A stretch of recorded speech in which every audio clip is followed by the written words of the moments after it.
like to call this meeting to order. Today is Tuesday, January 22nd, 2019. This is a Prescott City Council study session.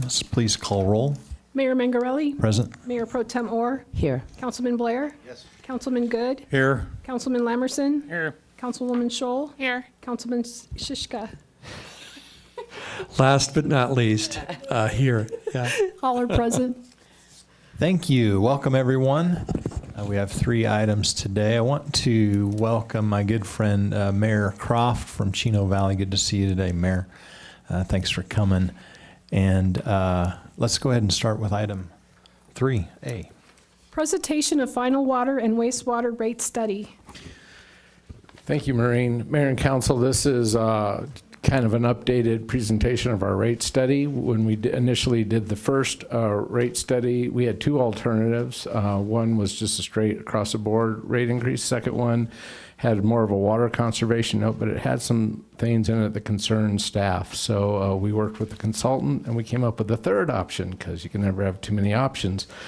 So with us today is Andrew Reams with Raftellus, who's going to kind of walk us through the process and what the 2 rate alternatives are. And from there, we'll be moving forward to the public hearing at the next meeting this afternoon.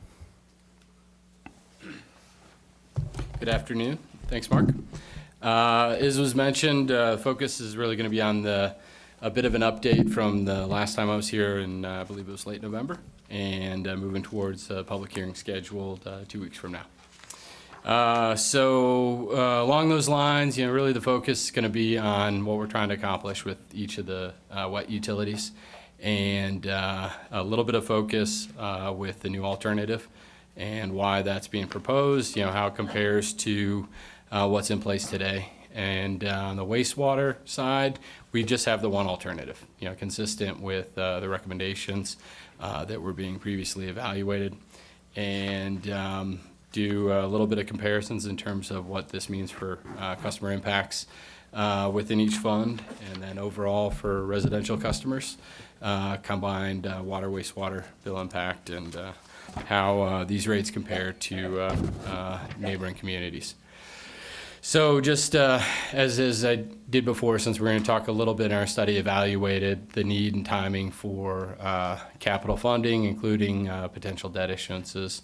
This is kind of required advisement that before the city goes and issues the debt, as you've done before, work with the municipal advisor as you get closer to that process. But my firm is we're registered to look at these things, and even took a test. So that's what is generally covered there.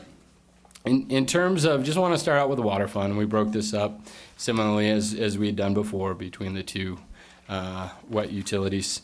Going back to what our objectives were when we set out to complete the study was summarized here, where this idea of we may have a future requirement, some future capital that's driving rate recommendations today, and that is the case for both utilities, where we've got a multi-year plan. We looked out 10 years, but really focused in on the recommended rates and rate alternatives over the next 5-year period.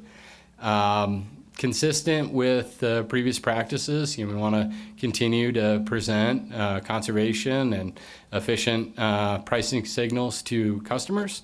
And that, as Mark indicated, we'll talk a little bit more and tie it into this third alternative, and how the alternative water fee is recovered and potentially recovered in the future from customers.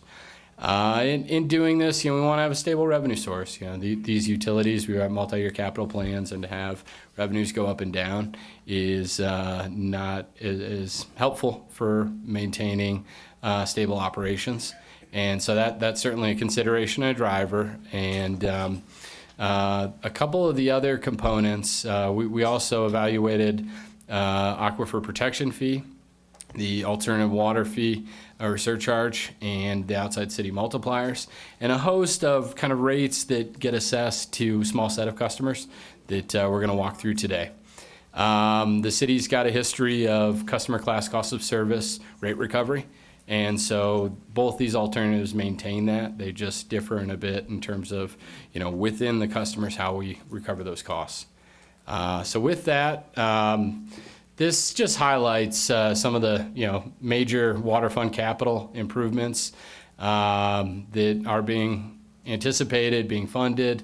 This is really focused over the next 5 years, and it's not intended to be sort of inclusive, but the water fund, water system, does have some upcoming capital, including a couple new wells over the next few years. And certainly, the list is long, but this summarizes some of those major improvements. Overall, it's about $95 million through rates and impact fees and previous cash balances. And so this ties into really the main driver on the water side is funding these projects and maintaining cash reserves at a minimum level over that period. So there's a fair amount of text here, but this attempts to kind of incorporate some of the differences and similarities between the rate alternatives. So I want to start and talk about what is common amongst them. We're proposing and recommending the Aquifer Protection Fee be maintained at the current levels for the 5-year period. It's a fixed charge per bill that increases by meter size. And as I mentioned earlier, the rates, either alternatives 1 or 3, recover customer class cost of service and sort of meet that primary need that we're generating enough revenue each year to fund our requirements and maintain our cash reserves. There's 2 elements of outside city multiplier, and we'll talk about that in a minute, but we're recommending today, if you're within Chino Valley, those customers pay a multiplier of 30% higher, 1.3 times, say, the inside city rates. So if I'm a residential customer, take the inside city schedule or the base charges, and they get increased by a factor of 1.3. We also looked at both Chino Valley and then the subset of customers that are in the county, but not within Chino Valley, that have a multiplier of 1.4 or 40% above the inside city rates. And we can cost justify a multiplier of 32% or 1.32. But when it comes to Chino Valley, their contract puts in a maximum of 30%. So as we've looked at this in the past, in the previous study, we were able to justify a higher amount, but because of that contract, it was maintained at 30%. The customers in the county that are outside the city, their contract doesn't necessarily limit it, but it was based on cost of service evaluation that is often used for contractor outside city customers. And so while we can justify, say, 32%, the recommendation, because it's so close to the 30% in Chino Valley, is just for this 5-year period to maintain this 30% for all customers outside the city. And in general, I mean, the vast majority of the customers the water fund serves are inside the city. So while this multiplier can affect revenues a bit, it's not a significant one in terms of 32 versus 30%. In terms of the inside city needs, it really doesn't affect those rates. But this recommendation cuts across all the alternatives, and we've kind of tied this in where whether it's Chino Valley or in the county, the multiplier goes to 30% moving forward. In terms of the alternatives themselves, Alternative 1 has been modified a bit, but the structure itself is the same. So the numbers have been refined as we continue through our process, where we're recommending that we increase the base charge by meter size and that volume rates are adjusted by customer class without modifying, say, the amount of water that is available in each tier for the different meter sizes or customer classes, or modifying the relationship in terms of how tier 2 compares to tier 1 and maintaining those. So we've got some changes, if you will, by customer class, but for the most part, the structure as it is today remains intact, and it's just sort of a question of what is the cost of providing that service. It keeps the existing alternative water fee or surcharge that is assessed for all volume of water that's used, and it's assessed at 89 cents per 1,000 gallon. And so this alternative one, that is preserved, and it's maintained at that 89 cents over the 5-year period. There was an alternative too that we had initially developed and talked about back in November. We've in essence removed that alternative as it was proposed, and there was the primary change there was it was increasing the relationships of, say, Tier 2, 3, and 4 relative to Tier 1. So we wanted to essentially send a stronger conservation pricing signal to customers. And it also maintained the alternative water surcharge at the same sort of 89 cents for all usage. This was included in November, but as Mark indicated, as we looked at that alternative, we revised and we replaced it with a third alternative that is very similar to alternative 1, and it really just has one major change where the alternative water surcharge that is at 89 cents, we folded that into the tiered rates. So effectively, if you're using it Tier 1 today or under Alternative 1, it's a flat 89 cents on top of the tiered rate.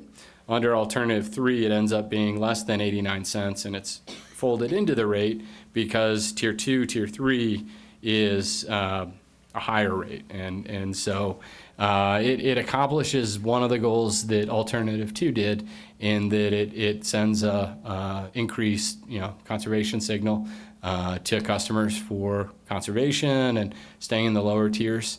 But it also simplifies the rate structure overall, and in terms of a restricted fund or a separate fund, as the city has maintained, that would be eliminated if the alternative water fund was or fee was no longer there.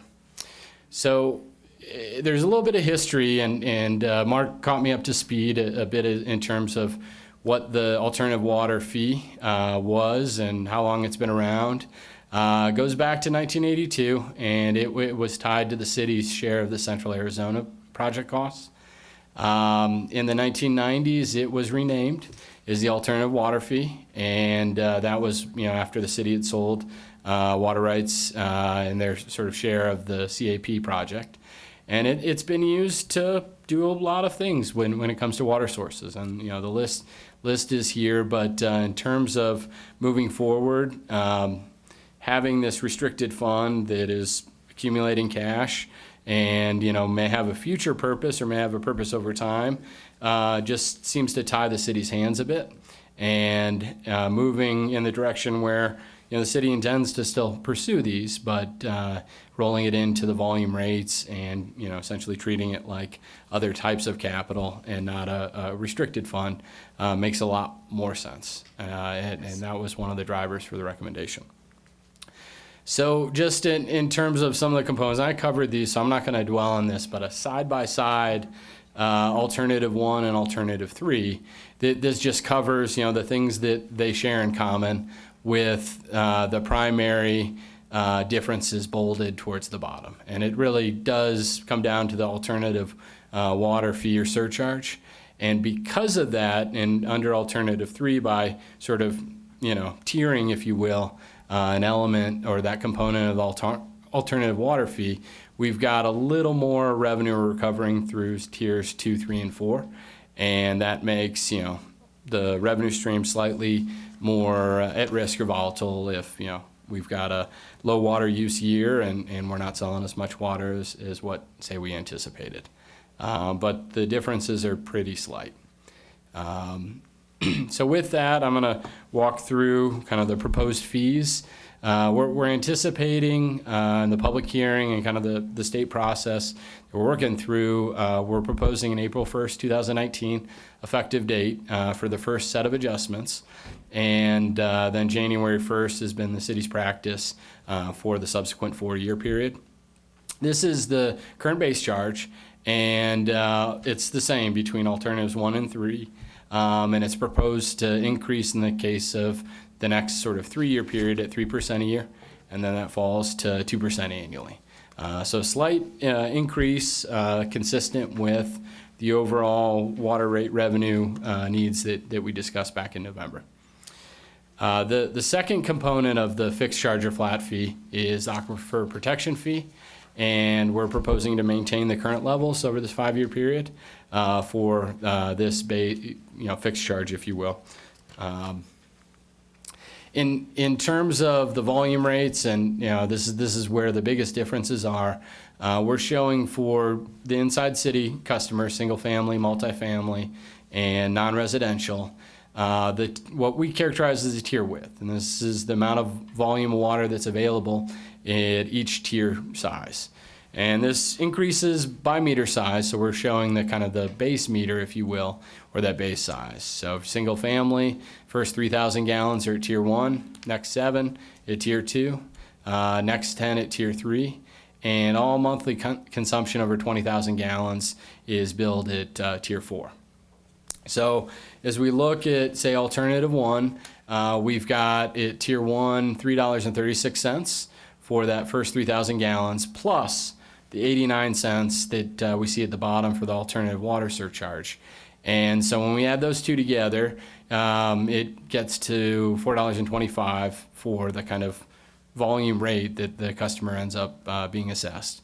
And under alternative 3, we've combined those two. So that picks up the bit of that relationship in terms of alternative 3 in tier 1 is a little bit lower than the kind of combined volume rate under alternative 1. And because that 89 cents is flat, we see at a tier 2, they're pretty close to each other. And then by tier 3 and tiers 4, that alternative 3 is higher. And that's where that sort of increased or enhanced conservation pricing signal that's being sent to the customers. And that picks up kind of these differences. We've got customer class cost of service recovery being met by the final year, and we're sort of stepping into it over a multi-year period. And we're doing that for both alternatives. So whether it's 1 or 3, we're still meeting that objective. It's just a question of within, single family or within multifamily, different user profiles, effectively what their bill may be. On the water side, there's 2 additional charges that we have, and these reflect volume rates and rate recommendations for construction or hydrant connections, or in the case of the coin-operated water facility. Not many customers here, but as we're looking at and evaluating all the rates, we looked at these as well, and these are the recommendations that tie into the same 5-year period to increase or adjust these over time. In terms of the bill impacts, this is really focused in on the inside city single-family residential customer. And we've got 5 different usage profiles. 3,000 gallon is indicative of a typical sort of winter bill. 5,000 is really a typical residential bill or an average bill throughout the year. And then we start seeing where those tier breaks come into play. And for larger users, which, in the city system we have fewer of, but at 10,000 gallons and 20,000 gallons and the final bill at 30,000 gallons. Water portion of the bill today, and then how that may change under, say, the April 1 effective date of this year under alternative 1 and 3. So in general, by design, we've got a little less of an impact for the lower volume user under alternative 3 relative to alternative 1. We're still looking at within the range of a little more than $1 per month for that 5,000 gallon or typical customer in that first year. And under alternative 3, it's about 50 cents. So it's within that kind of $1 a month range or just a little bit above in the case of alternative 1. And then that gap grows. So if those customers that do, and there's a handful that have seasonal usage at 30,000 gallons a month, that under alternative 3, their bill would be quite a bit higher than alternative 1, and that gap is about $25 a month. And that's, by design and the way that we've set up these rates to have a little bit more of that conservation message, if you will. Out in the 5th year, this shows in the final year of the rate recommendation how those sustained annual adjustments stack up. And so for that 5,000 gallon typical customer, we're looking at a little more than $5 5 years from now in terms of the cumulative or aggregate impact. And it's a little bit lower for under alternative 3, $4 and I don't know, 50 cents or so.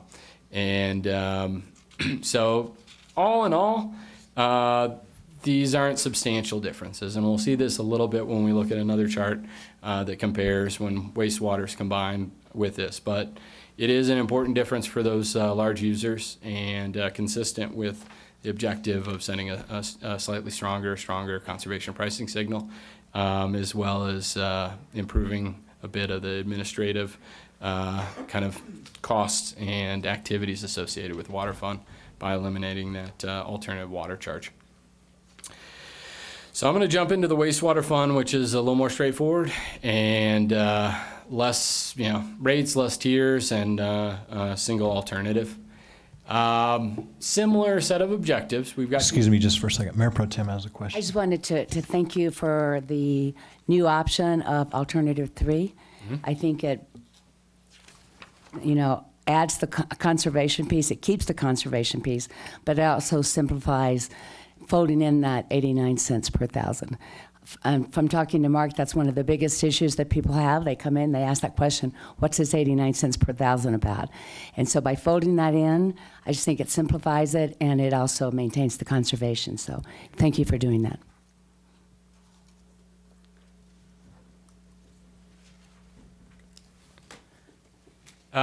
Similar set of objectives on the wastewater side in terms of we want to avoid sharp, adjustments up and down and levelize those near-term adjustments. On the wastewater side, we've got a capital project, really multi-year series of projects, but culminating with future phase expansion of the water reclamation facility at the airport and decommissioning the Sundog treatment plant.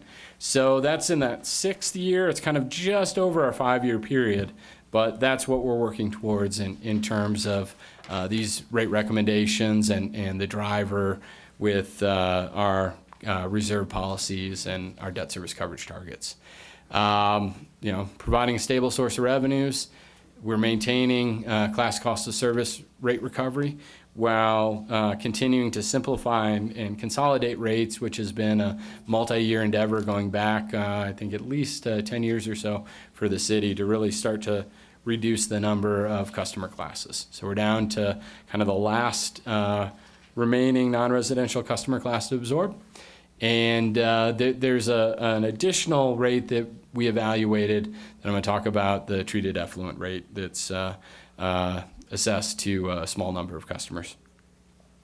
So in terms of major improvements, a little lower dollar amount over the 5-year period, $67 million. In terms of phase 2, this is highlighted in right at that edge of the 5-year period as being one of the major projects with the debt service coming online in fiscal year 2024, and it's influencing, affecting the rate recommendations over this initial 5-year period. Overall, we're looking at increasing our rate revenues by 3% in the first 2 years, followed by additional or incremental 4% a year, leading up to that expansion project. In terms of the monthly service charge, we're proposing to maintain that at the current level. So that component is now not anticipated to increase. And as I alluded to earlier, we've got today residential, non-residential, and then a restaurant rate that is slightly above the $6.17. But by that first step, we're taking that last step and kind of consolidating the existing rates, so the restaurants would be folded into the non-residential rate, if you will. And we essentially have a residential and a non-residential volume rates that increase and adjust over time. By the final year, residential sort of outpaced or outstripped the non-residential rate. And today, that relationship's a bit different, but that's the overall customer class cost of service rates, and we achieved that in the final year. We do have, and the city accepts waste from septic haulers. In the previous study, we had a pretty substantial set of adjustments that brought that to the $100 per 1,000 gallons. It's generally very concentrated effluent, very expensive to treat, and reason why the rate is where it's at. Because we lifted that up, we're able to maintain the customer class cost of service for that user through the study period with pretty modest adjustments, going from the $100 to $101. In terms of the treated effluent rate, this is really the water that's produced at the treatment plants that's sold for irrigation, industrial, and other non-potable uses. There are contract customers. The city, there's 3 contracts, and with those, the contract effectively limits the adjustment or the annual increase to that of inflation. But then there's another subset of users that are not subject to a contract. And this is really a continuation of what we had started out with, heading towards 60% of the average potable volume rate as our target for this treated effluent rate. And so the current, and this is assessed a little bit differently, it's per acre foot. 1 acre feet translates to roughly 326,000 gallons of water. So it's $783 for that acre foot today. And that represents 37% of that average volume rate. So the recommendation is to get to 60% of the average volume rate by 2023. And these steps get us there over the 5-year period. So a little bit bigger than, say, the steps we're taking on the volume side on say, the water rate structure, but it's part of closing that gap. And the previous rate recommendations, the city had kind of embarked on that path. I want to say the non-contract rate was roughly $500 per acre foot back in 2013. And we started on the path, but didn't quite kind of close that gap with the rates going through, I think, the first 3 years. And so this continues those steps. It's consistent with industry standards when we look at this type of water and pegging it to a potable or treated water component. And the city's certainly in line with what others do in terms of how to price this byproduct of a treatment process.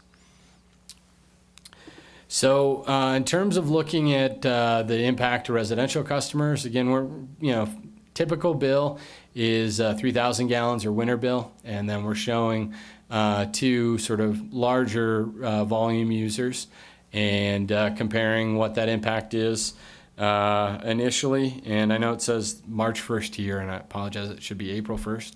But it's along the lines of $1 a month for that typical user, and a little bit larger for higher users. By 2023, those percentages kind of accumulate, and you see the gap that over that 5-year period, the bill would go up $6.60 again for that typical user. So this, as I alluded to it earlier, in terms of the kind of combined residential customer bill impact, it's water, wastewater for these usage profiles is roughly $76 today. And under alternative 1, the green bar, if those are adopted and implemented, that would take, that first step combined between the 2 utilities, roughly $2 a month increase, and we get to the end of the 5-year period, and it would be an adjustment a little under $12 under alternative 1 for water and the 1 alternative that's being proposed for wastewater. Due to how we're dealing with alternative water fee or surcharge, we see under the blue bars that under alternative 3, that impact to that same, in this case, 5,000 gallon per month residential water user is a little bit lower. So initially, it's about 75 cents per month in terms of still an increase, but not as big of an increase as under alternative 1. And then that sort of trend maintains itself through that period where really that gap kind of stays there. So not a huge difference, but a little bit of a difference. And the larger users would see a different relationship with alternative 3 outpacing the bills for, say, alternative 1 for each year. In terms of how these bills may compare, and there's a lot of different ways of assessing rates and fees, but this shows the combined city bill and then just comparing for the same sort of user usage profile. In the case of on the low end of the survey group, customers within Prescott Valley got kind of the lowest combined bill. And then Cottonwood and the city today and under both these alternatives are really very similar. There's very little difference between this $1 or $2 as we've talked about adjustment, if you will, from where the city is today. And then Chino Valley has got a pretty, there's a large fixed component of the bill that is one of the drivers, and say that's $79 a month.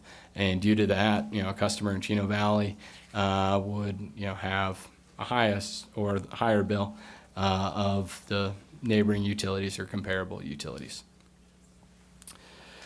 So with that, that really gets to the end of, say, the prepared update and presentation. I know, we've got a report posted and cover a lot of details and maybe some questions as well. Very good. Thank you for that. Any questions from the council on the presentation? Yeah. So if I understand this right, the new alternative 3 is like the old alternative 3, but you've rolled in the alternative water surcharge into the base rate? It's a little different than that. So let me jump back. And what we've done is there's 2 volume rates today. There's the tiered volume rate and then that volume surcharge. And so essentially what we've done is, rather than have a flat 89 cents that cuts across all tiers, kind of an add-on, we've folded it into the tiers. And then the relationship that has Tier 2 is 1.5 times that of Tier 1. So as we put the same amount of revenue we're getting, say, from that alternative water fee and put it through the tiers, then that means that, Tier 1 is less than 89 cents. Tier 2, a little less than 89 cents. Tier 3 and 4, more than 89 cents, but we're still recovering that same revenue stream. So it's not in the base charge or that fixed charge, and it's being folded into the volumetric rates, if you will. So alternative 2 that you list here, was that closer to alternative 3 at the last presentation?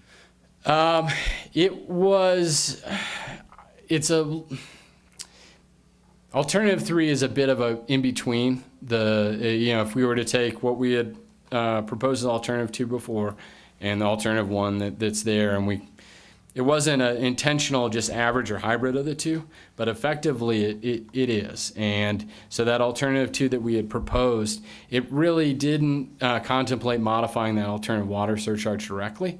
But what it did is that it was changing this, it was changing the relationship on the volume side so that, say, Tier 2 was going to be 2 times Tier 1. And Tier 3... I kind of got the feeling that the consensus here was alternative 3 from the last proposal. So that's been altered now, and I don't know how these new tiers relate to that one. Just to be clear, we did not propose an alternative 3 in November. So this alternative 3 is new. We just had the 2 alternatives. That's true. There was an alternative 3 there that... No, I'm sorry, Councilman. In the last meeting, there was just an alternative 1 and an alternative 2, and that's why we brought forward an alternative 3. The problem with alternative 2, which Andrew's referred to here, the problem that we saw with it from staff's perspective is it kept their base fees level over the 5-year period, therefore moving more of the revenue requirements on the usage, which has obviously reasons to do that, but the big drawback for doing that is it makes your revenues more unstable in fluctuating use environments, which makes it harder to secure financing and other things like that, which is needed for capital projects.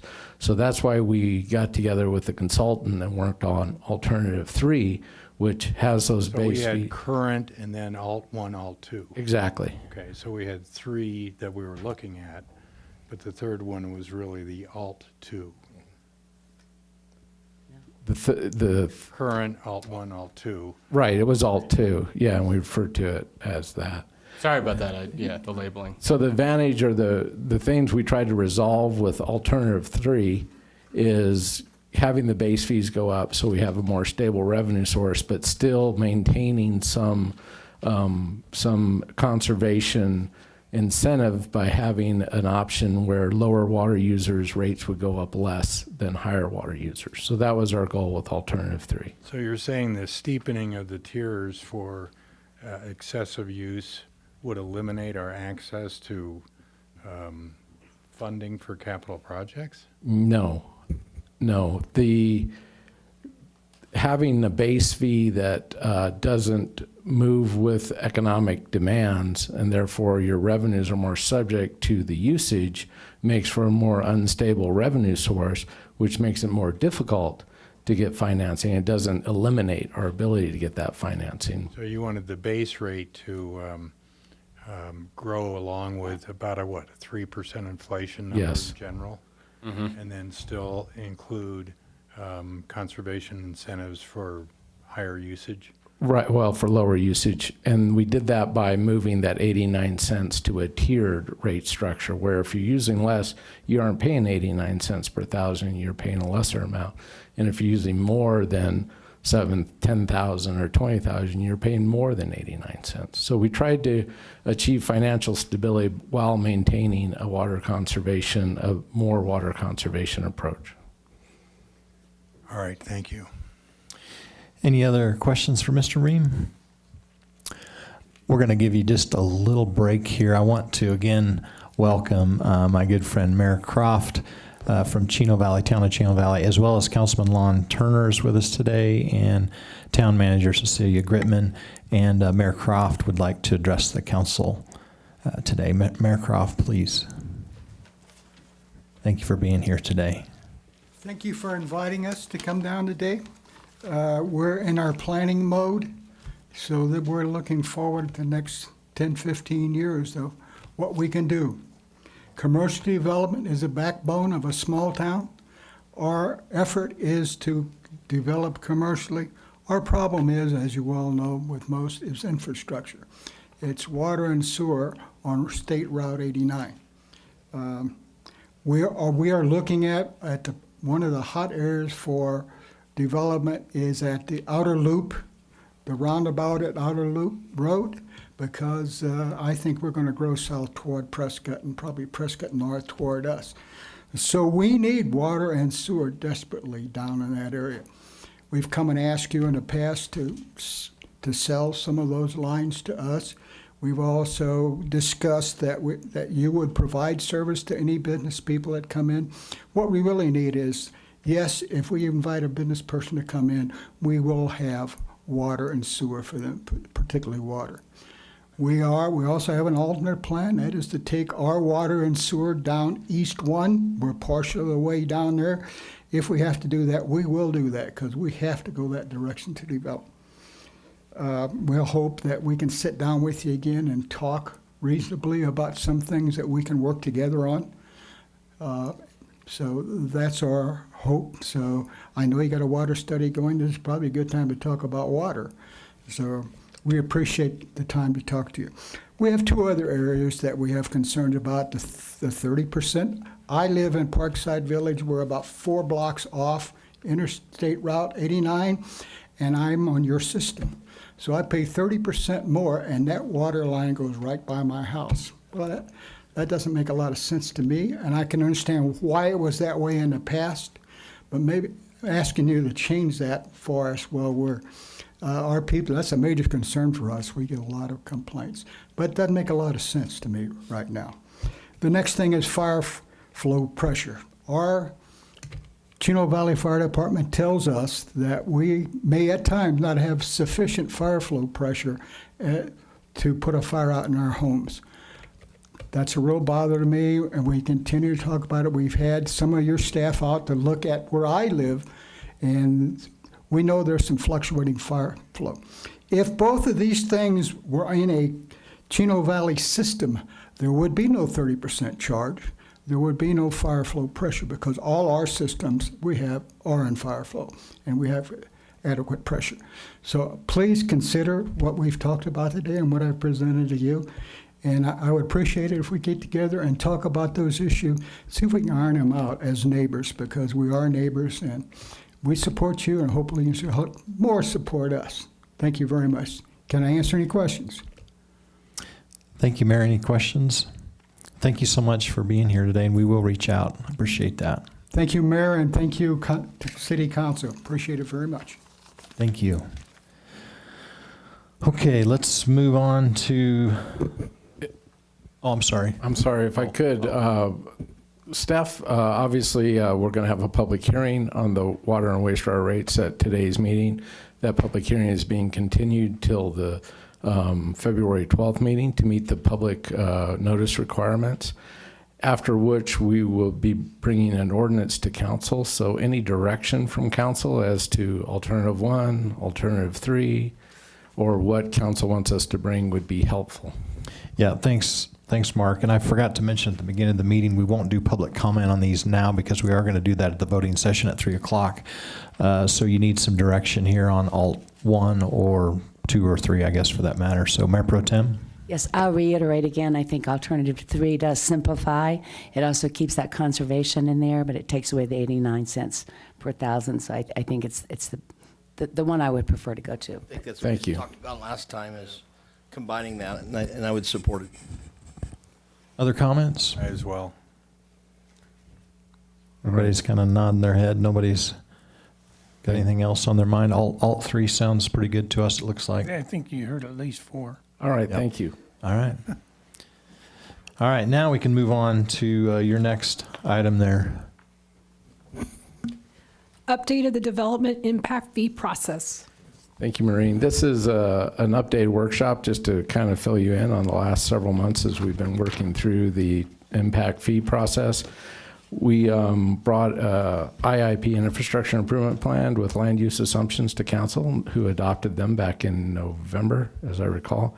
Been working with the mayor's advisory commission, whatever it is. Commission, thank you. Which brought a lot of good insight to staff, what the industry sees, what the industry feels. So we were able to work with them and the consultants and come up with some things. And with that, I will switch the PowerPoint and we can go through the PowerPoint and let you know what's happened over the last 2 months.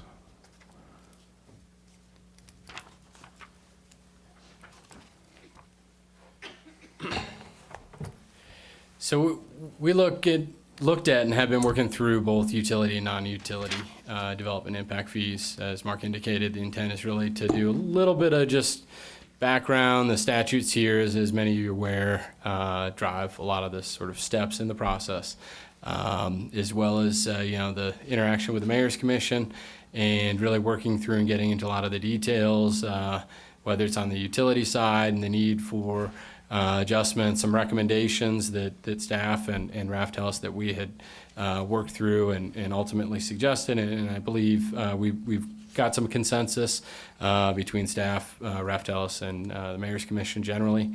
And I know one of the commission members is here, I think towards the end, to maybe provide some comment and some feedback in terms of this overall process.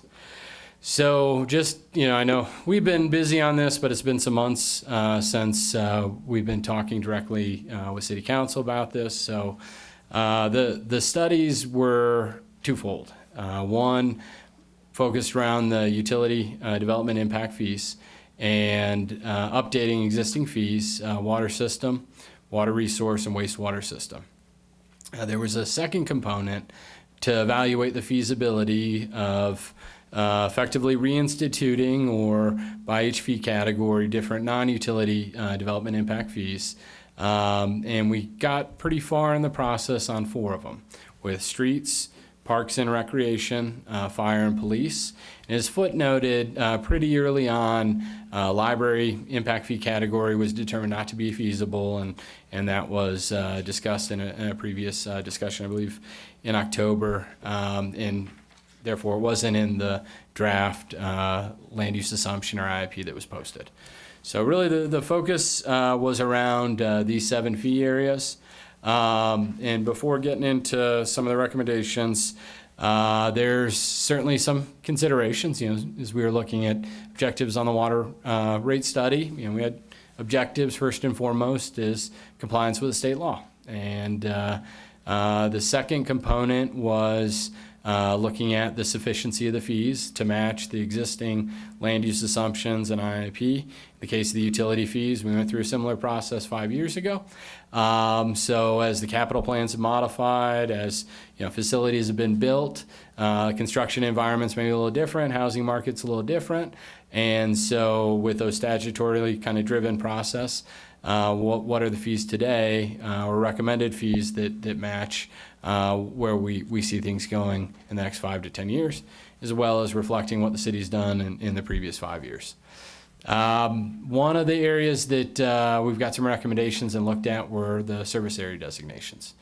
We also, wanted to be consistent with the existing documents. There's some administrative considerations. The city has been administering and living with the fees that were adopted 5 years ago. And there's a change in recommendation, a simplification we've suggested on the utility side along those lines. And when it comes to how the fees may be assessed, this was an area of discussion and focus with city staff as well as the Mayor's Commission. And it'll continue a bit, and I'll speak to that in a moment when we get into a bit of the process. But, one size fits all for residential fees, or a scale that picks up sort of different size properties, different finished square feet, and their impact on the system. Some questions in terms of we assess fees by meter size and utilities. Does that still work? And so these were some of the considerations we looked at, and just a little bit of brief history, and this plays into some of the comparisons we're going to close the discussion around. But some of the previous fees were eliminated, and this just kind of tracks a bit of a timeline.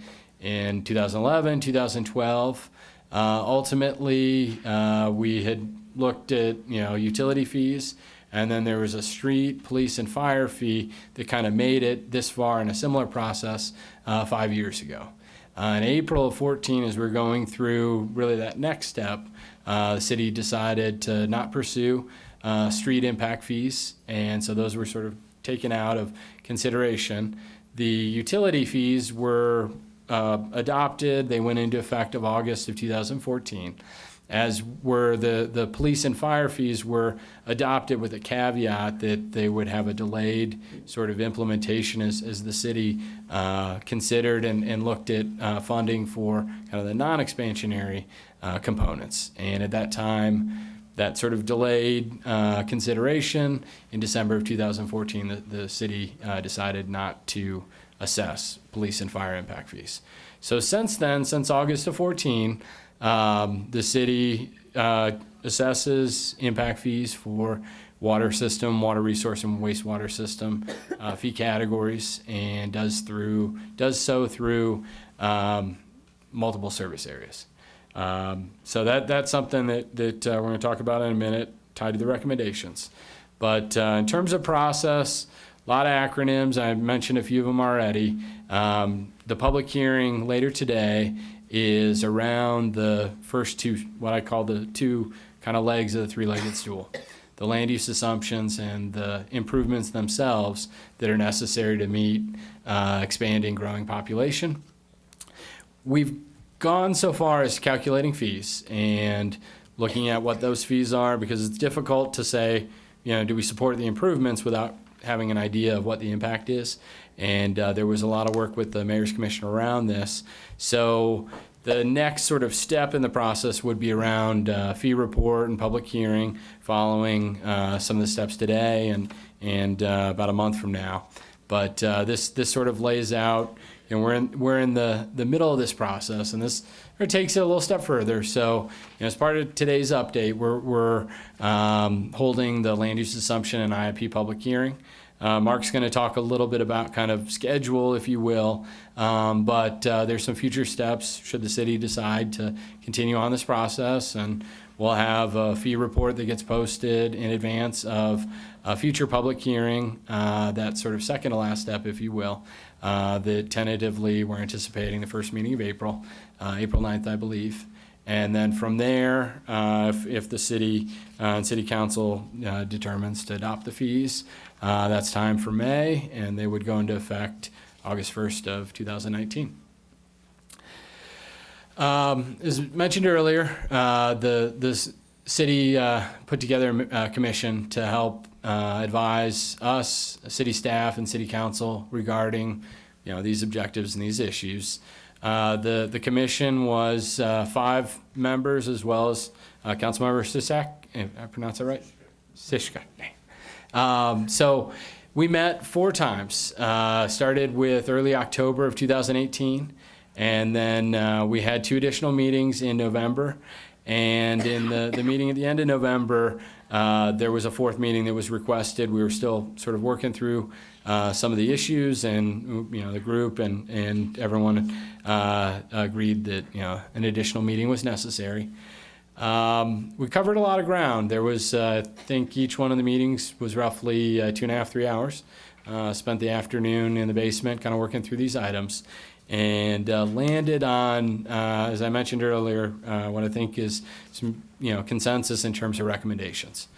So I'm going to start with the utility side, where one of the issues that we tackled early on was we implemented 10 different service areas, many of which are overlapping within the water system. And administering, assessing that type of fee schedule has been difficult. And the idea of what's the benefit for the complexity, as well as it's created maybe some constraints within the system and how the statute is laid out. So one of the early recommendations was to consolidate the water system really down to 2, where we've got a sort of service area A that's the entire system, including the area of Chino Valley that is served by the Water Fund, if you will. And then as we get into the kind of more of the central city, that's where the rest of the system comes in. So, effectively, if you're developing within, say, the city, you would pay the combination of A and B, one fee that increases by meter size. And that seemed to resonate with the Mayor's Commission, with city staff, and accomplish a lot of the goals we had without, creating what I see as, additional problems. So, similar recommendation on the wastewater side, nuance a little different there. With we had 9 service areas, and the biggest difference with those were 2 different treatment plants. That's what kind of drove the differences between the fees, and then you get into the collection system. There's some other variation, but largely it was based on the treatment plants and what they serve. Now, as the city's capital plan over the 10-year period is going to a single treatment plant, it made a lot of sense to consolidate to a single service area. And again, that resonated with the collective group. And that was a decision, direction that we headed down pretty early within the second meeting. The water resource fee is system-wide, and that's being maintained. Now, switching focus to the non-utility development impact fees, the outcome of the final meeting, the meeting number 4, was to continue to pursue streets, police, and fire. And the park and recreation fee area, the capital improvements were essentially pulled, and so we're in the process of evaluating whether it makes sense, and we've got some preliminary fees, and we talk about kind of that need in terms of the projects that are driving those fees and those fee categories in a minute. As we go through this process, I mentioned earlier, we're a little ahead of things with having fees available. So there could be some assessment questions and issues that we continue to look at into the next public hearing, assuming depending on how things go today.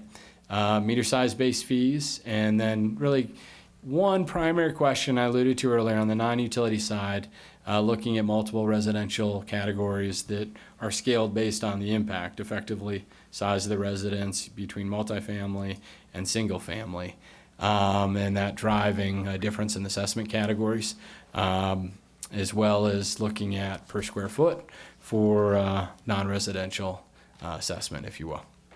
So in terms of the capital facilities, we've got a little bit of information the water system capital projects are very numerous. So this picks up and summarizes by year.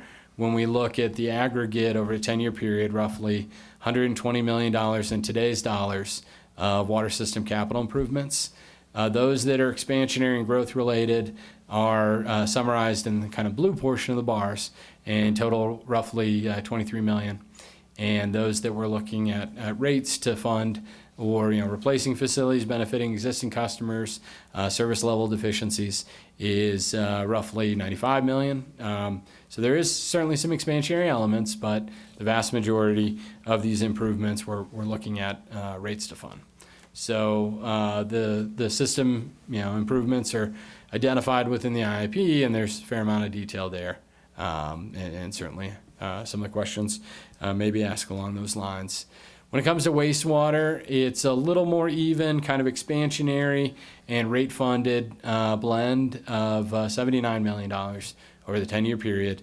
And as you can see, the expansion of the reclamation facility and some of the related capital projects, 2023 is a big portion of that, roughly $20 million of that $36 million total. And again, we're expanding some aspects of the system, but there's also capital improvements that are driven based on existing facilities being replaced, maintaining service levels, and to the benefit of existing customers. In terms of the first category of the non-utility impact fees, the street area, as we had gone through kind of the process and identified capital improvements that have a expansionary growth element, there were 9 that were initially identified, roughly $24 million in total, with this sort of growth or expansionary element of just under $15 million. And kind of see, as we go sort of project by project. 2 of the projects, the first 2, dollar-wise and kind of impact, if you will, were the biggest. And one of them was widening State Route 89 from 2 lanes to 4 lanes. And the other was some construction around Fippen Trail that, is expansionary and roughly $7 million or so, a little under that. As part of the process and really in some ways driven based on impact, as well as just where the city may be in terms of this 5 to 10 year period, the first 2 projects were suggested to be removed from the IIP, and what remains are the other 6. And so there are 2 things. It doesn't mean that those projects don't have an expansionary or growth element. It just means that they're removed from consideration within the IIP, and the intent of this process and impact fees being designed to fund those projects, it was just not ready at that point in time. The other kind of impact is that, as these were dollar-wise, big portion of that $14 million, so we're looking to recover through a street impact fee or street impact fees, roughly $3.7 million. And the intent, driven by state law, is that these projects are going to be built in the 10-year period. And if something happens where we swap one intersection for another, and there's a sort of an amendment process, but in general, that's one of the constraints is we want, we move forward with this and we collect fees, that we build it within a 10-year period. One of the other areas that had some modifications. Yes. Why was the 89 widening taken out of this 5 to 10 year plan? There was, I think, a couple drivers there. I think part of it was just maybe some additional discussion within the city about including that project and whether it's moving forward. It's a pretty significant widening, a pretty significant road for the community to move forward. It's my understanding that was one of the big drivers, was maybe we were told that its current capacity is 16,000 vehicles per day, and its maximum capacity is 19. So we'll hit that number well within a 10-year period of time. So I don't understand why we're taking that off the table when it's going to be a serious bottleneck. It's as I understand it, and the congestion is could increase, as growth happens.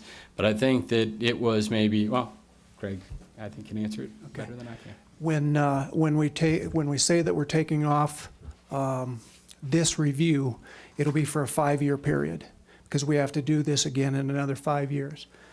Part of that review definitely was the value of the project and the ultimate value of the total impact fee that is affordable for the community. So that was part of the view, as well as we're looking at the overall use on that roadway, and that maybe we need to be talking with some of our partners, like the county and or state, in regards to that's a regional road. It's not just a City of Prescott street. And consider whether it's through CYMPO, the Central Yavapai Metropolitan Planning Organization, whether it's through that or direct connections or cooperation between our other partners to look at that as its regional roadway need. And That makes sense. I just want to make sure that we're not taking it off the table, because that is a real serious issue that needs to be planned for significantly in advance and not wait until it becomes a real problem that we're going to have to try to deal with after the fact, because that could be a big problem. I understand. And yes, we are taking it off of the consideration for this 5-year period for collecting impact fees for that project. So it's more likely going to be looked at for impact fee support of some sort 5 years out. Correct. Okay, thank you.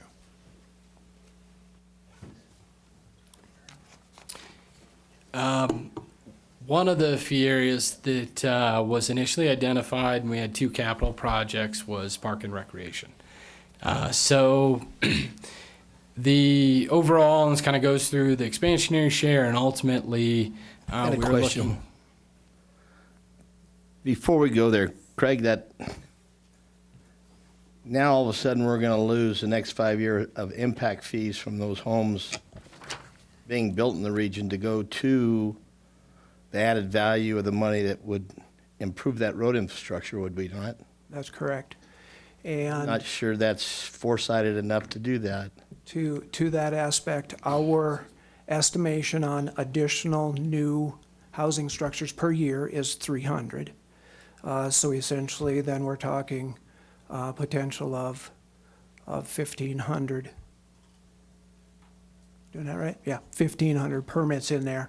Then there's a percentage. So we looked at that overall too, and I can't recite the dollar value on what would be collected in that time frame. But once it's gone, it's gone. Yes, then it would not been able to be collected. It's not a huge dollar value for that 5-year period, being that if we go into it right now, then we're committed in 10 years that we have to do that project. So there's some risk there as well. That's why we decided, with looking at all the numbers and all the pictures, that by postponing it that 5 years, consider that we'd be in better position overall with our partners, potentially, as well as not be in the risk of having to do it before we're truly able to or ready to. I just think it's something we need to look at. Again, I'm not so sure being a planning in the future. You know, you have a long-range plan, and that long-range plan sometimes is greater than 5 years. It is 10 years. Mm-hmm. And I'm afraid if we lose 1,500 structures or more within the next 5 years, that's probably not real wise. So maybe we do need to be committed for the future with our partners to know that road's going to need attention in the future. Well, it sounds like some of what's restricting you or you're concerned about is the 10-year impact fee window that you have to hit, which is unfortunate. I know Councilman Good's working on that with the legislature. But Craig, what would be your projections on that road in terms of like 5 years from now? Councilman Good was quoting some numbers on traffic counts. Do you have a projection of what that looks like out there on that road? We have it. I don't have that in my pocket at this moment. Yes, currently we're at about 16,000. 19,000 is the number for quality traffic movement of a 2-lane roadway like that. So once we go above that, the quality of the traffic movement is going to start to degrade as far as delay in as you're traveling it. Sure. In there. Well, it appears to me, unless I'm missing something, you've got Willow Creek Road, this highway we're talking about here, 89 and 69. Those are the 3 main arteries to get out of the city. So it's pretty important. Correct. That we pay attention to this one. So I think, yeah, I suppose, you know, the vision is to go in there and start ripping it up, but that wouldn't be my vision at all. We've altered that passage through there twice that I remember, okay? You know, with the utility line going out to the airport sewer line with fan construction. And, you know, when you start talking about right-sizing things, as we often do, there does not need to be an idle lane on the right or an idle lane on the left or a sidewalk or those types of things. We can keep that area confined. So the question becomes is, have we done any research to put 4 lanes through there without altering the makeup very much? So the question becomes, instead of stopping this bus, I think we need to make sure what we're doing is well oiled and we don't lose money, and we need to focus on the future, because at some point in time it's going to have to be done. And it needs to be done at very little impact to the area and downsizing to make it fit for the right reasons. that's very well said, Councilman. And I think what you're hearing here, Craig, is public health and safety, you know, just in terms of, for me at least, an evacuation, major evacuation route through there. And I agree, Councilman Blair's done a good job of speaking to the fact that you don't have to do a lot of damage to that area that's very valuable to us to get 4 lanes if you're just really smart and efficient with those lanes. Yeah. And understand, and we have been looking at that it can be widened without major impacts through that path.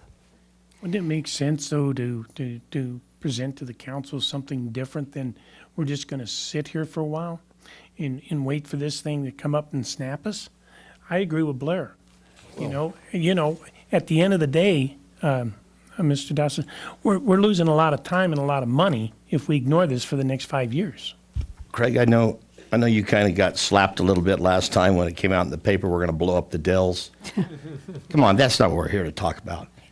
What you brought up was very germane to bring up the time you brought it up. And frankly, I don't want to see it go away, because we're all fools to sit here to believe that we're not going to have to address that issue within the next 5 to 10 years. And I find it probably, in my mind, a little irresponsible to let 1,500 houses and the impact and the money to go away without the forerange of planning for this in the future. Okay. One thought I've got right now, how about if we go back, we did look at it as far as those 1,500 permits and then the percentage of the roadway. How about if we go back and bring forward the value of those permits in this 5-year time period in order to help this consideration? I think that needs to be said, because we're all sitting here and not one of us has any idea what that percentage is or what that amount is. I think we just said the same thing, Blair. You know, at the end of the day, you know, the job hasn't been done yet, Craig. Come to the council with a number. Let us know what we're looking at here. Mayor Pro Tem.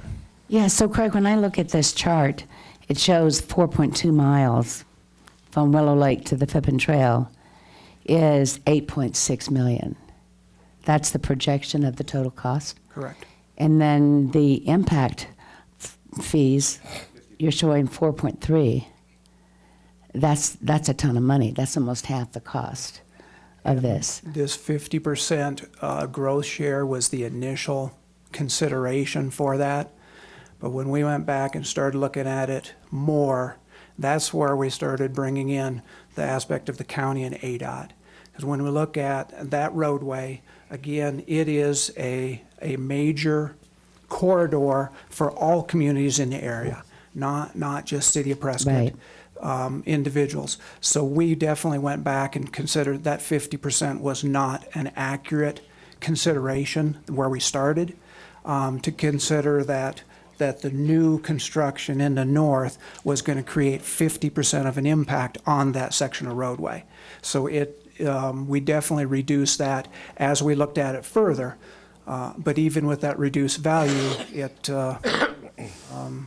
was impacting the overall impact fee consideration. I guess I would hope that we would look at this again with that in mind, because usually it's what, $1 million a mile, and here you're talking four miles.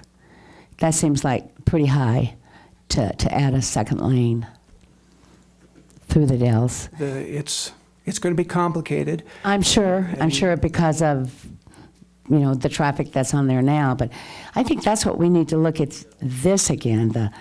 Is there a way to do the traffic like Blair's talking about, and without going up to $8 million? I mean, is this the Cadillac version, and is there a Ford version, I guess?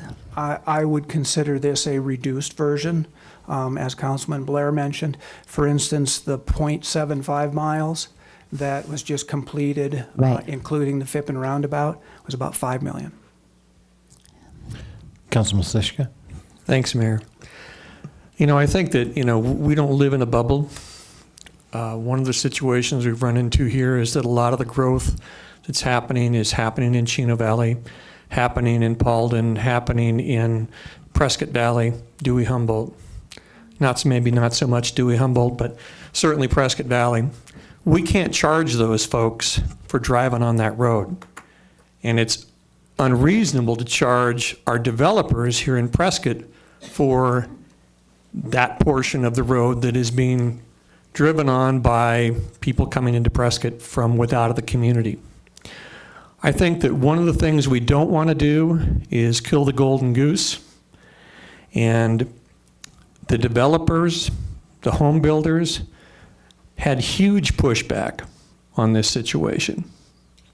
So we need to, I think, go back, see if we can develop some partners for this and what that would look like. And I think that by sitting back saying, oh, gee, yeah, we need to charge the people who are building homes in Prescott in the future for this whole situation, I think we need to look more globally, in a more macro situation than just this micro situation that we're seeing right now. Councilman Lamerson.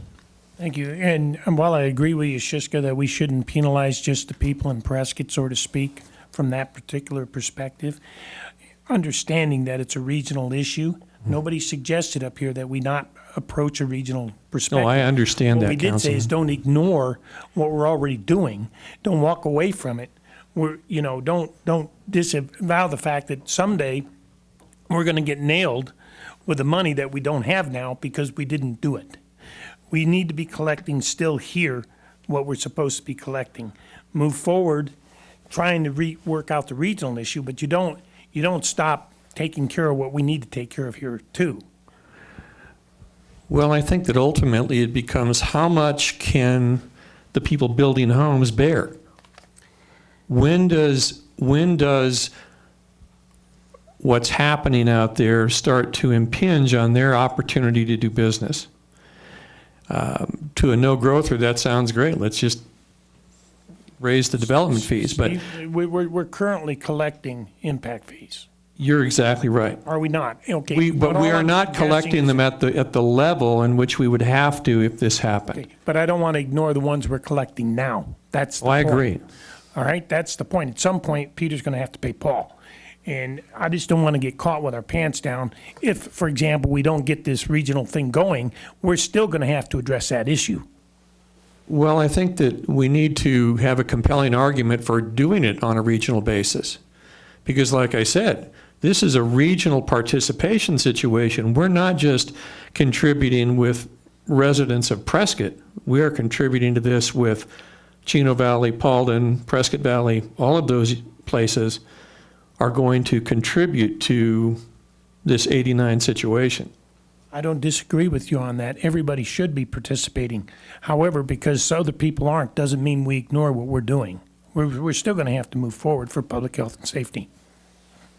Well, I think that we need to take a look at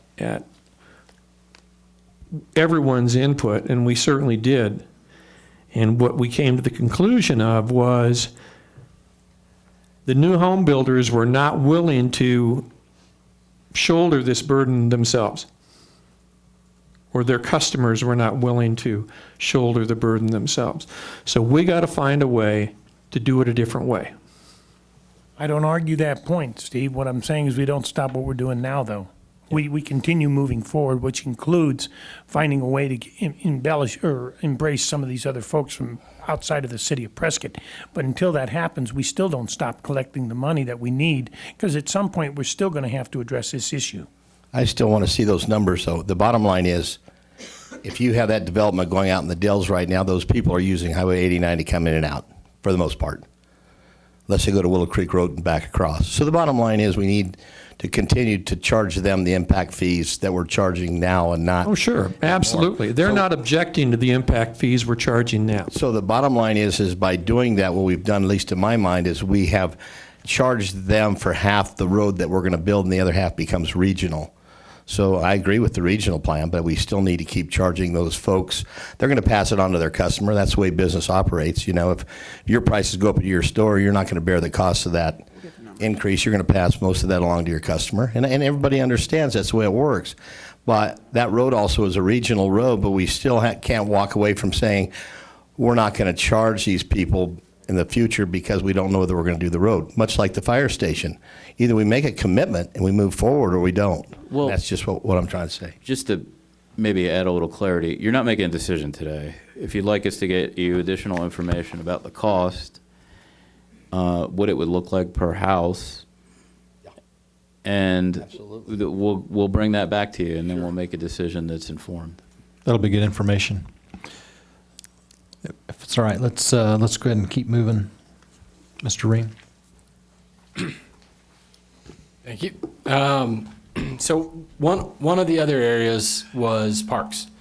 And as two improvements that are highlighted here, one would be some additional fields and improvements at Heritage Park, and a trailhead parking lot. So these were the two that the city's Parks Department identified as having expansionary element. And, you know, similar with the other tables, as briefly highlighted, there's an element that is growth related, sort of a per unit cost, but it ends up coming to, with these two projects, $6.3 million. One of the steps that, you know, the city had with impact fees in parks that were in place through roughly 2011, there was unspent balances. There are unspent balances of, you know, $430,000. So this is, you know, fees that were assessed in previous years that can go offset a portion of the cost for these two improvements. And that left us with a net kind of growth cost of just under $6 million that Park and Rec impact fee could be assessed to recover. As is highlighted on the title, these set of projects, or these two, were also identified. I mean, we talked at length, and in part it was the impact, in part it was these two improvements, and ultimately these two were sort of pulled out of consideration or potentially from the IIP, and as a result, that didn't leave any park improvements left. So this, you know, happened at the most recent Mayor's Commission meeting, and would result in, you know, without having a use or an improvement identified over the 10-year period, then the city, you know, wouldn't want to collect a fee. You know, there's no use for it in effect. To dovetail with the decision that this Mayor's Commission made, that I think is important to note on this specific issue is you have alternative funding for parks project that's not the general fund. It's tourism money. It's TAC money. So as you start whittling this down to come up with what's reasonable, you start thinking about the fact that there's other ways to pay for these. It's just a comment. I have an ongoing question. I hate to ask our attorney because he'll go on and on and on.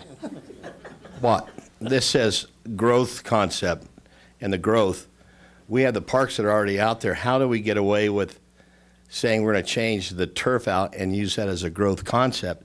When you start talking about bathrooms at a trailhead like at the Constellation Trail, that restroom is necessitated by growth and by usage, where the turf change out is not necessitated by that. I'm reading that as a new set of 4 fields with synthetic turf, chargeable to growth 80%, not swap out. So they're new.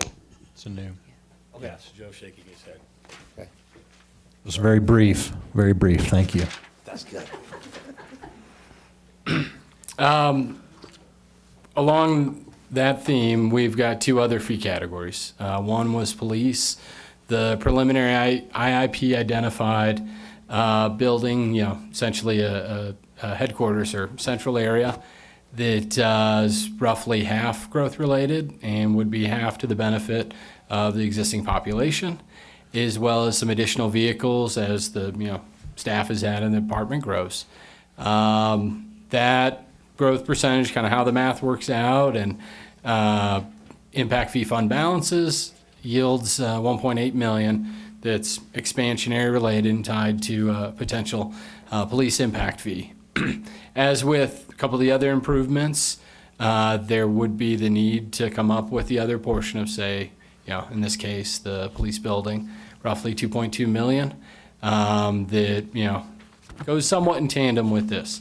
It's not mutually exclusive, but if it's a facility that's not built within the 10 years, and if impact fees are assessed, then that creates the potential that the city may, in some future date, refund or need to refund these fees. So one of the considerations, but Mayor's Commission, staff, these were the improvements that were identified, and there really wasn't a lot of consternation or controversy around the police facilities. Similar conclusion in terms of the capital improvements. This is the final fee area, or fire, where there was a relocation of Fire Station 73 that has some impacts to growth and translates to 1.8 million, as well as some fire vehicles. The net of the two, and then backing off the available fund balance, we're looking at 1.5 million or so. And again, not a lot of controversy, not a lot of questions on this fee category or these improvements. And so they were sort of maintained within the IIP. I do, and this is where some of the kind of the numbers portion, but I think some of the considerations that have been alluded to earlier with whether it's parks and streets and the overall impact to whether it's new development or different types of development was a lot of the focus of the discussion we had. So we've got a few different kind of columns. Let me talk about this a little bit. But what we did here was, this is a single-family residential development. And as we cut across water, the 3 utilities, and then 5 additional sort of non-utility categories, or what was in place at the end of 2011 within the city. And this picks up, the elements, if you will, and then the grand total of roughly $14,700. So if you were pulling a permit in, say, mid-2011 in Prescott, and you're a single-family development, the impact fee across all categories would be just under $15,000. As the city went through the statute changed, went through the process in 2014, where in the case of libraries or parks, open space, some of the fee categories were eliminated, and then we evaluated and considered streets, police, and fire through that full process. Where the city landed, variety of reasons, was to update, and we modified the utility fees. This shows the current fee in that second column for kind of the maximum or the highest utility fees that is $9,000. And this is, new utility connection driven based on meter size, in this case, the base meter size. So as we worked through identifying the improvements and quantifying, the next column, this Prescott initial 2019. These were essentially the fees that were calculated to support the unadjusted IIP, both streets, parks, and then as unchanged police and fire. So if those utility, non-utility stacked up, implemented when they go into effect, that would translate to roughly a little more than $16,000, or a pretty steep jump over development today, up above what it would have been some years ago, but certainly 7,000 incrementally above the same fee that would be paid up until these would go into effect. So this was a big consideration. And the updated column, you see utilities aren't any different under that initial and updated. Same for fire and police. But as the two elements, or the elements of the two street projects, if other funding was sought after, that reduced the fee for a single family residential permit from roughly $3,500 down to $900. And by removing those two park improvements, it took a $2,300 fee and reduced it to zero. So that was one of the considerations. And then the last two columns compare and contrast, say, whether it's these point in time comparisons for the city to Prescott Valley and Chino Valley. So Prescott Valley's got many of these same fees. One difference is their fire services provided by an improvement district. There's no impact fee. They also have a library or cultural fee that's really grandfathered, that'll sunset when some debt that was issued to fund those facilities is retired or repaid. But today, it's a little more than $11,000 for single-family development or property. In the case of Chino Valley, as I understand it, the town eliminated, say, non-utility fee categories as part of the 2014 process, but maintains and assesses utility fees that translates to roughly a $10,000 impact fee. So this, to the council member's point, there was a lot of discussion around, whether it's the regional impact, but also being mindful of, the impact to development and, whether, how things compare to those most nearby or adjacent communities where some developers develop as well. Mr. Blair has a brief comment. Briefly, I don't serve Prescott Valley or Chino Valley, but thanks for the comparison. No, I just have to say, sitting here as long as I have, our needs are not going to go away. Our street needs aren't going away. Our parks and recreation needs aren't going away. We haven't built a fire station in, 30 years, Chief? And we need to combine some resources and have better facilities based upon growth. We have to have better facilities for the fire department based upon growth. I think we're fooling ourselves if we don't look at the initial 2019, knowing that's only, 2% a year over the last 7 years, and we are falling behind with our infrastructure on every single one of those. So I would support that initial 2019. Thank you. We did a couple other comparisons. So this looks at a multi-unit residential.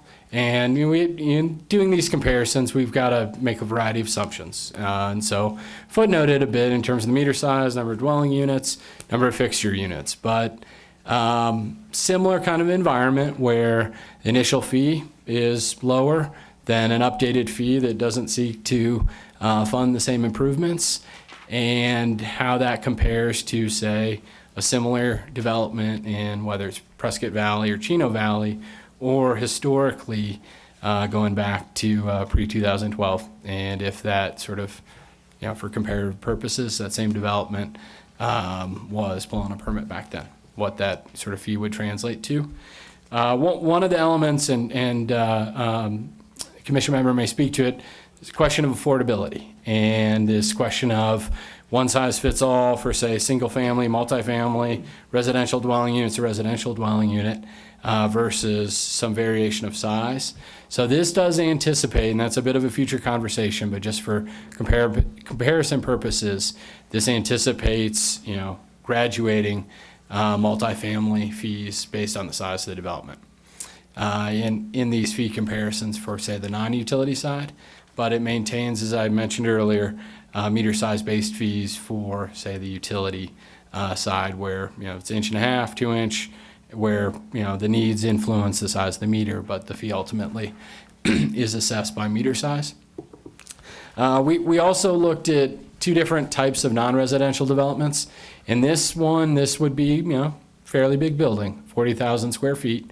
You know, the fixture units, water meter size, but again, kind of stacking and comparing residential and non-residential together. One note is that in before 2012, the city did not assess a non-utility impact fees to non-residential development. So that's one of the reasons why, you know, in the comparison, those are zeros there. In terms of this initial calculation, this development would have been assessed or be assessed $200,000, and relative to a lower and updated fee amount, it's down to about $106,000.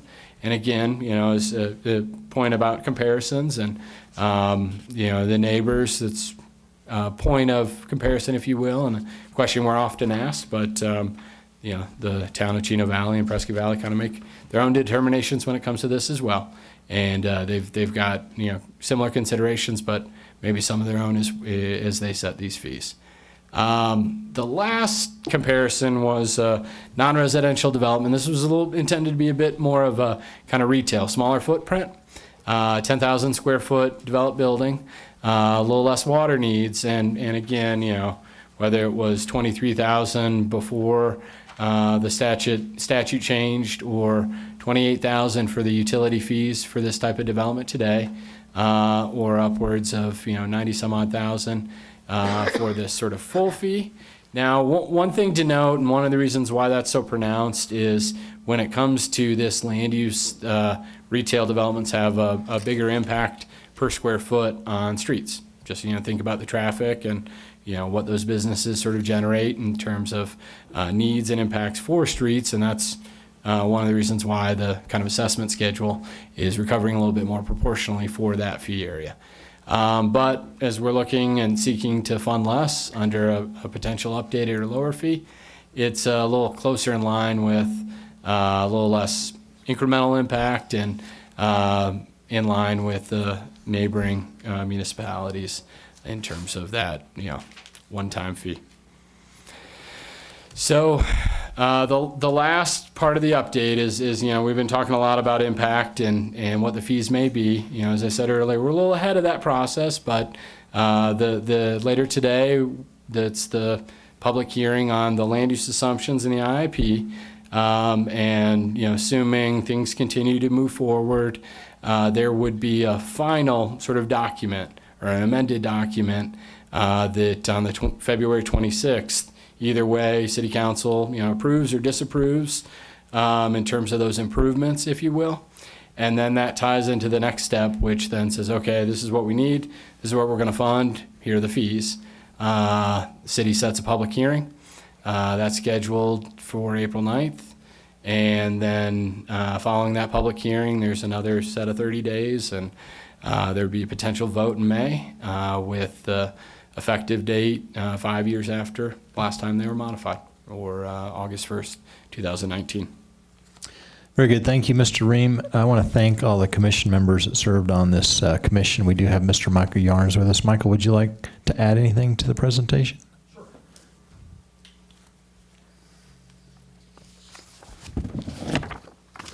Good afternoon.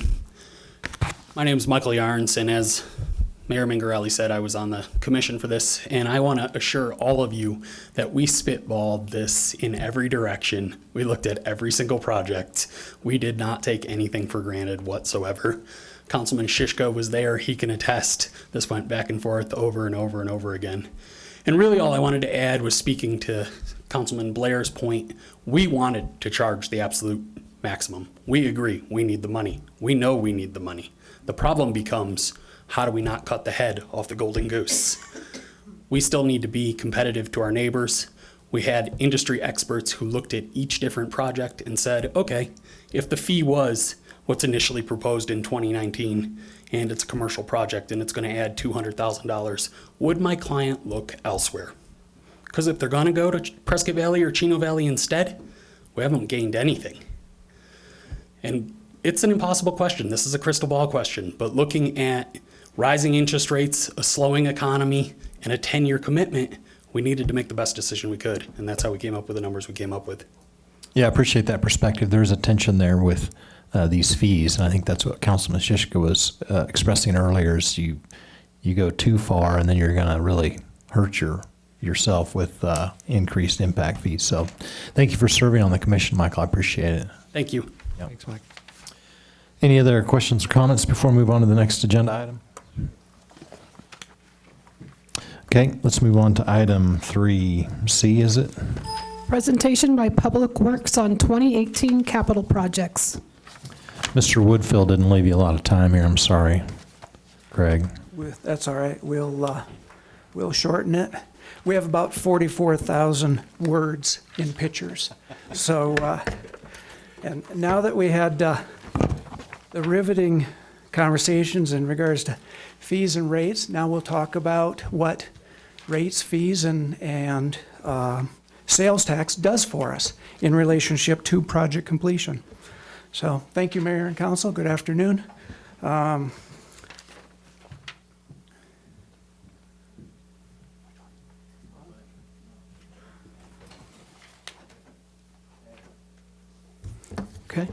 I'm Craig Dosseth, Public Works. Also have Tim Sherwood with me, our Construction Services Manager.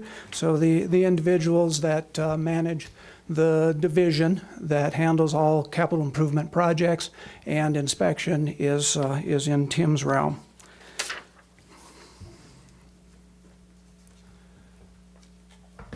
So during 2018, Public Works was able to accomplish and complete 29 capital improvement projects. So the total amount awarded on those projects was just over $38 million in contract. Upon completion of those projects, then we were just about $35.1 million as far as physically paid out for those projects. Of those, there was 4 completed using the JOC process, or job order contracting, which definitely is a process like we've ventured into CMAR, Construction Manager at Risk, with the water reclamation facility, and or design build are, they used to be considered alternative methods. Today they are a standard method or common method that just helps us having other opportunities to present and complete projects. Also, along the lines of completing the 29, we had 18 design projects that were awarded in 2018, and of those, there were 6 of them completed and started construction within the year as well. Definitely, we will not read all of these. You all have it in print there. So these next 2 slides are all the projects, those 29 projects that were completed in there. As we go through additional picture slides, then we will highlight some of those in there. And on the tail end, here we have all of the pavement preservation, rehabilitation, or reconstruction projects that were done, along with the previous. From there, I'll turn this over to Tim to comment directly on some of these roadway construction projects. You may have a button right. Good afternoon, Mayor and Council. Touching on our roadway projects that we completed in the past year, we spent $11.75 million on various projects around the city. One of the bigger projects was SR 89 roundabout, which is the picture in the lower left corner. The Bashford Court Alley reconstruction and parking lot improvement, which is in the upper right-hand corner. And then the Wilson-Cortez intersection improvements in the lower right-hand corner. And the Willis-Cortez project was brought about by failing water main that we had in the area. We had several water main breaks, and that's what kind of drove the bus on that project. A couple of the other ones, Samaritan Way, which is in the upper right-hand corner, excuse me, was a project where we had some failing infrastructure. Went in there, that's one of the JOC projects we did. We got that project done very quickly. The Hassayampa Village Lane project, which is in the lower right-hand corner, that was a project that was funded primarily through the Hassayampa Facilities District. So the development basically paid for the improvements there. And then the project we completed most recently is the North Washington Churchill project, which is in the lower left-hand corner. This is a kind of a before and after look at Rosser Street. You can kind of see the deteriorated pavement, and we removed the median island, which was problematic traffic-wise. Accomplished the same goal with striping, and you can see the new pavement surface there. Damon Street is over in the Dexter neighborhood. This was actually part of our Small Water Mains 3 project. As we completed the water mains through this area, we did the road improvements. You can see the rutted road and lack of sidewalk and failing infrastructure there. The picture on the right is our finished product with roll curb on both sides of the street and sidewalk. Home Street was another street in this area as we completed the Small Water Mains project. A huge improvement here. You can see how close the road was to the building on the left, where the power pole and the gas meter were impacted. That manhole that you see on the right-hand side of the early picture is now what's on the left-hand side by the curb. Cleaned it up, like I said, better, more improved the drainage component there with the curb and the pavement. Once again, the Bashford Alley project, one of the components there was we reduced the number of dumpsters. Went to compactor units, and so we only have 3 units there, 2 trash and 1 recycle. We also improved the bicycle facilities for locking up bikes, added a couple of compact spaces actually in the alley itself. And then once again, we already mentioned the Willis and Cortez project. These 2 projects were actually constructed together. They were 2 separate designs, but in the interest of completing the project, we had the same engineer in common. So we decided to go ahead and package those 2 projects together and build them at the same time. And then once again, the SR 89 widening and roundabout project. That project was in our queue for quite some time. The lower right-hand picture, once again, is kind of the completed roundabout. One of the benefits of the project, one of the things we looked at going in was in the upper right-hand corner is the improved Constellation Trailhead parking lot. Been getting very good feedback about that parking lot and its location. And as projects developed, especially in the Walters Farms area, we'll be able to add a restroom at that location. The pad's already built. The utilities are already stubbed in there. And then I thought it would be, probably I think everybody's seen it, but one of the major features of the roundabout is the statue that was installed through the help of a lot of donors that helped us, that actually funded the statue. Moving on to some of our drainage improvement projects, we spent $940,000 this past year. Some of the projects you see here is part of drainage bid packet number 1 is how we identified it. We've got 3 total, 2 and 3 are currently under construction. There were various areas around the city. The alley you see in the lower left-hand side is actually an alley that runs parallel to a Larkin and ends at Aubrey near the Boys and Girls Club. I had a chance to see this actually functioning last Tuesday night when I went to a function at the Boys and Girls Club, and the way it's working is tremendous compared to what it was before. The upper right-hand corner is the Larkin Street drainage improvements, and one of the main features is the cross drain structure that we installed that intercepts a tremendous amount of water coming off Willis and got it into an underground system. So we took away a lot of the impact to the residents and businesses on the west side of Lower Larkin near Sheldon Street. This is one of the features of drainage bid packet number 1. It's Goldenrod, which is out near Embry-Riddle area. You can see the deteriorating condition. It was built as part of the development. The deteriorating condition of the spillway up in the upper left-hand corner and the improvements we made on the right. Removed a sectional wall, added a spillway, improved the riprap. This is the West Yavapai Guidance Clinic. This was a community development block grant funded project. There were, kind of on the left-hand side of the picture, they're hard to see, there were just 3 random culvert pipes that just spilled randomly. There was no real good control of the water. You can see the erosion in the upper left-hand corner and how it's improved in the right-hand corner. Part of the Rosser Street paving project was improving the detention pond, or detention area, that's at the corner of Campbell and Rosser, and you can see in the lower right-hand corner how much more capacity that structure has now than it had when we started the project. And with that, I'll let Craig talk to you about the utility stuff.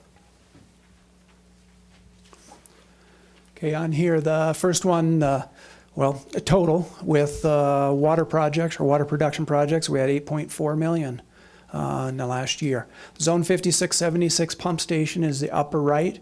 That is a pump station that serves across the State Route 69 corridor in front of Frontier Village, as well as the Prescott Resort. This project significantly changed the fire flow capabilities to the resort, which did not have proper protection previously. Zone 12 interconnect pump station is the lower right corner.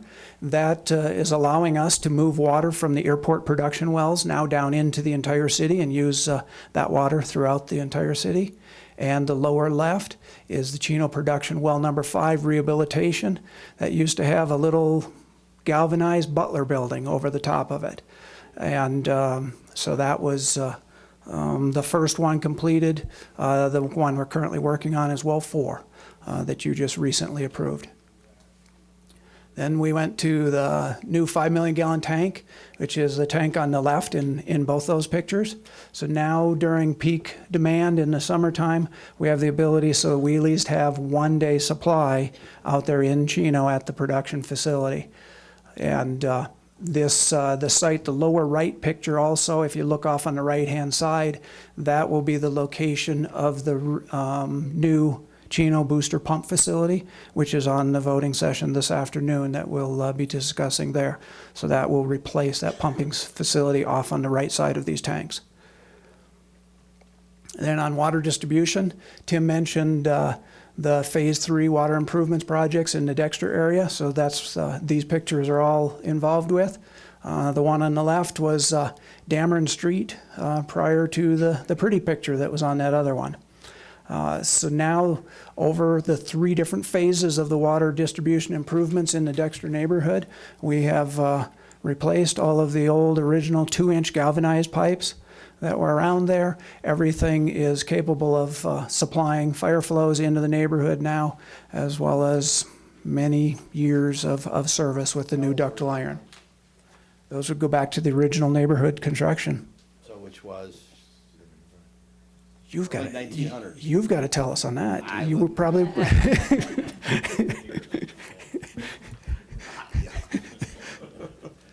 Dead bodies over there. Then going into wastewater projects. So 2018, we had 4.9 million on wastewater projects. Sundog Trunk Main Phase A. Both these pictures here, the left one is along Highway 89 just before you get to the Watson Lake overlook. And then on the right-hand side was, I believe that was going down through Watson Lake Park. So that is the first piece of the centralization. That pipeline right there now allows us to move water from Sundog wastewater treatment plant to the airport water reclamation facility every day. And ultimately then will allow for the decommissioning of the Sundog facility. The Sundog lift station was part of that as well. And then we had Mingus Douglas lift station abandonments, which abandoned 2 small lift stations up in the Taylor Hicks area by the means of building a little bit of gravity system to connect in the system there. This was the Sundog lift station. The picture on the upper right there, it looks like a big hole here, but that isn't anything what it was at one time. The structure down in the bottom next to the excavator is another 15 feet deep.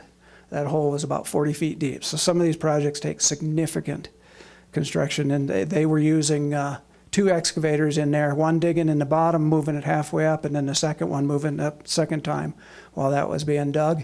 And the finished product is over here on the left, is that structure that's down there in the bottom next to the excavator. Then we go into pavement preservation rehabilitation. Were you doing? Okay, the last thing we'll move into is our pavement and sidewalk preservation, rehabilitation, and maintenance projects. We spent a little over $6.2 million last year. Probably the big items that you all saw during the year was the 2 sections of Willow Creek Road that we paved from Willow Lake Road all the way to Green Lane over the course of 2 different projects. This, like I said, this takes our pavement preservation program, our rehabilitation program, and our sidewalk improvement program. The picture on the left is the second section of Willow Creek Road we did between Green Lane and Mitchell. The upper right is part of our pavement preservation program where we did the Rejuvenator product around various locations in town. And the lower right picture was the sidewalk improvements on Virginia Street. Part of the other component of our major component of our pavement rehabilitation program this year was Gail Gardner between Iron Springs and Willow Creek Road. There's representation there in the lower left-hand side. And then on the right-hand side is a section of sidewalk that was severely deteriorated sidewalk replaced on Serafina, and a component of that was we fixed a drainage channel on the right-hand side of the road. It's not in the picture here, but it was just two elements that we fixed on this same project. Once again, mentioning Willow Creek Road, this is on the right-hand side is a finished product after we completed paving. And then, as Craig mentioned, one of the JOC projects we did, and it was very beneficial from a time frame standpoint, was getting the Virginia Street pavement done with this, what school is that on there? Yep. There's a school on Virginia Street between Gurley and Willis. Anyway, we're trying to get that project done while that school was out of session, because that was really their only access. And then just finally, just to kind of finish up, Craig's mentioned several times, we can't do this alone. This group here is instrumental in doing what we do. Our capital projects managers, George, Jeff, David, and John, see these projects from cradle to grave, from start to finish. Our pavement sidewalk program manager, Steve Guizzo, same thing. I was looking for new ways to do pavement rejuvenation, pavement preservation, kind of oversees what sidewalks we're going to do, how we're going to do them. Our inspection staff, Jerry, our inspection supervisor, been with us a year, has been a great addition to the city. Our inspectors, Doug, Jason Bringhurst, Jason Ferguson, Brian, Brandon, Martin, and Randy are just running around. So many projects going on. Do a great job of keeping things under control, make sure everything's getting done correctly. And then our contract specialists, Candace and Erica, they're the ones that make sure all the numbers work and make sure all the contracts are written correctly. So as Craig's mentioned several times, we couldn't do it without these people here. So thank you very much for your time. Excellent. Thank you, gentlemen. Craig, 21 projects in 2018, right? 29. 29, excuse me. 29 projects in 2018. How many did you get done? Do you remember 2017? I say Public Works is what I meant to say. Dollar-wise, we completed the same value in 2018 that was completed in 16 and 17 combined. Yeah, I'd heard something similar that, last year you did nearly what you had done, what Public Works, I should say, had done in 16 and 17. So that's very commendable. I appreciate you guys working so hard on getting these projects all done. Mayor Pro Tem? I'd just like to say great leadership on both your parts, so thank you very much. It's wonderful going around the city and seeing all that's being done. It's the good and bad. There's a lot of construction, but the good thing is we're getting it done. So thank you very much. And Mayor, to your comment, I pulled those numbers from Craig. And Craig, I want to publicly commend you and your division for getting a lot of these projects built. Mm-hmm. And 3 years ago, only 44% of the budgeted projects were built and expended the public funds for it. 2 years ago, it was 37%, and 87% in 2018. So you're right, it was even a combined better performance. So the division is doing a great job getting the projects completed. And you're right, we get complaints about too much construction going on, but we're getting the job done now, and we can start working on the backlog maybe next year. Huh? Thank you. Well, thanks again. On behalf of the council, Craig, great job, great leadership. We appreciate what you're doing. Thanks for the presentation. This meeting is adjourned.